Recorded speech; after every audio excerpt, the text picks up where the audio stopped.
कधी तुमच्या आयुष्यात असं कोणी होतं का, ज्याच्यावर तुम्ही सगळं ओतून दिलं, ज्याच्यासाठी तुम्ही स्वतःला विसरलात, ज्याच्यासाठी तुम्ही आयुष्यभराचं प्रेम, माया, भावना सारं काही खर्च केलं आणि एक दिवस एकाएकी ते नातं हातीच निसटून गेलं. कारण काही असू दे, अंतर वेगळं होणं, गैरसमज, मृत्यू, पण एका क्षणात तुमचं जग बदलून गेलं. जग तर तसंच राहतं, फक्त माणूस बदलतो. अचानक श्वास चालू होतं, पण जीवन थांबलेलं असतं. घर तेच, फक्त शांतता नाही. लोक तेच, पण समाधानी नाही. सगळं आहे, पण जगण्याची ऊब मात्र नाही. कधी अनुभवला आहे का हा वेदनाचा शांत झंझावत?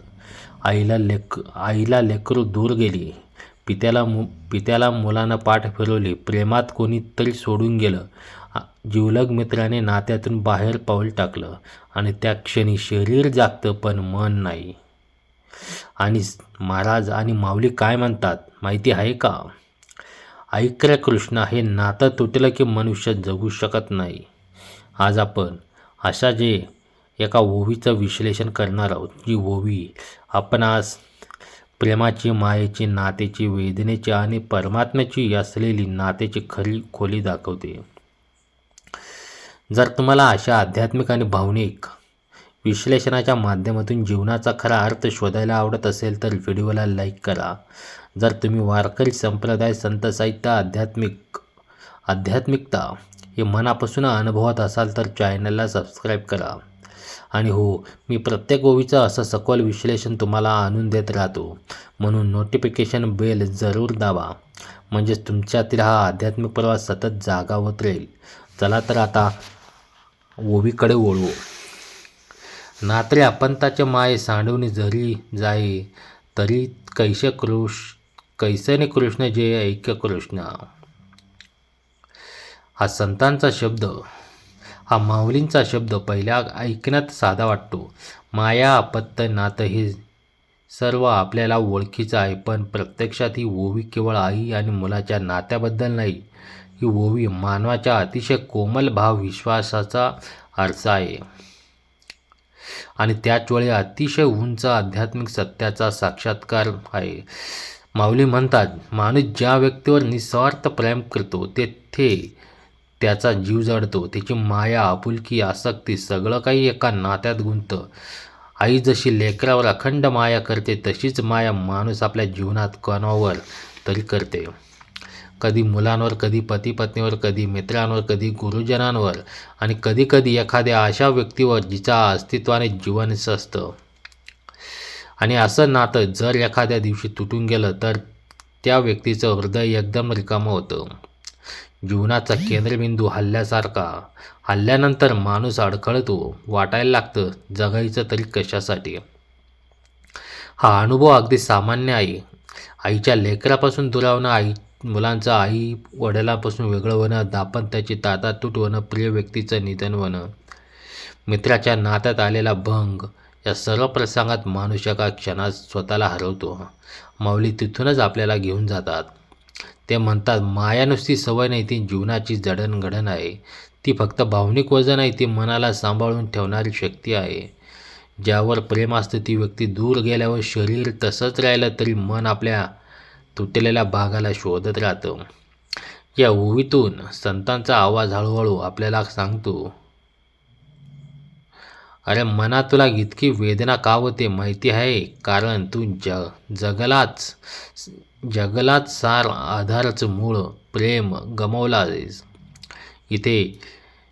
माऊली इथे आई मुलाच्या उदाहरणाचा वापर करतात, कारण तिथे माया अगदी निर्वाज्य असते. कोणत्याही अपेक्षेशिवाय आईसाठी लेकरू म्हणजे तिचं दुसरं अस्तित्व. आणि जर तेच नातं तुटलं तर ती स्त्री जगते तरी कशी? कधी अशा आईला आपण पाहिलं आहे का, जिचा मुलगा अनेक वर्षांनी घरी परत येतच नाही? किंवा ती आई ज्याचा मुलगा दुसऱ्या देशात आहे आणि भेटायला येऊ शकत नाही? किंवा कोणी आईने आपल्या लेकराला आधीच गमावलं आहे? तिच्या चेहऱ्यावर दिसणारा तो शांत वेदनाचा मुख प्रवाह, तोच माऊलींनी या ओवीत शब्दबद्ध केला आहे. इथे माऊली इथे थांबत नाही, ते हळुवारपणे आपल्याला एका उंच आध्यात्मिक सत्याकडे नेतात. मनुष्य ज्या व्यक्तीवर मनापासून प्रेम करतो ती व्यक्ती दूर गेली तर जगू शकत नाही, तर मग माणसाचं खरं नातं मृत्यूही तोडू शकत नाही. अशी व्यक्ती फक्त परमेश्वर, फक्त कृष्ण.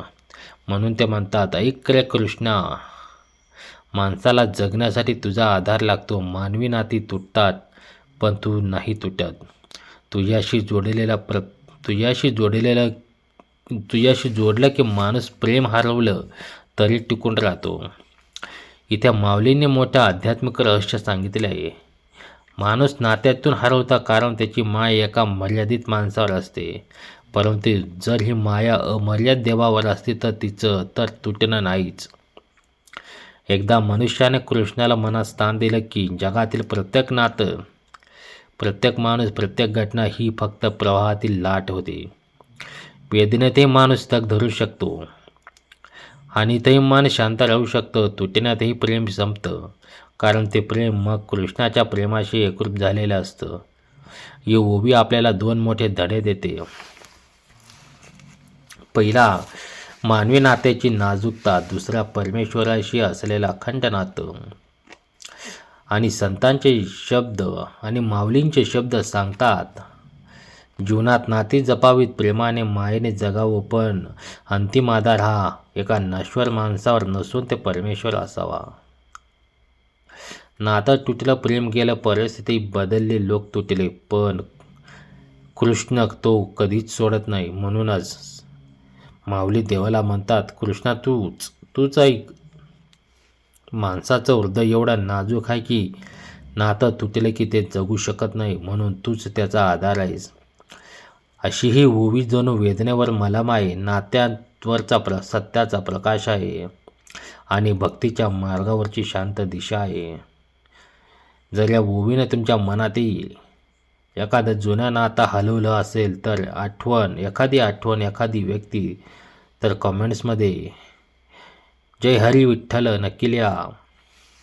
आणि अशीच मनाला भिडणारी, आयुष्य बदलवणारी विश्लेषण पाहायचे असतील तर व्हिडिओ लाईक करा, सबस्क्राईब करा आणि बेल आयकॉन दाबा. आणि मी पुढच्या व्हिडिओत भेटतो एका नवीन ओवीच्या प्रकाशात, एका नवीन सत्यासह. तोपर्यंत रामकृष्ण हरी.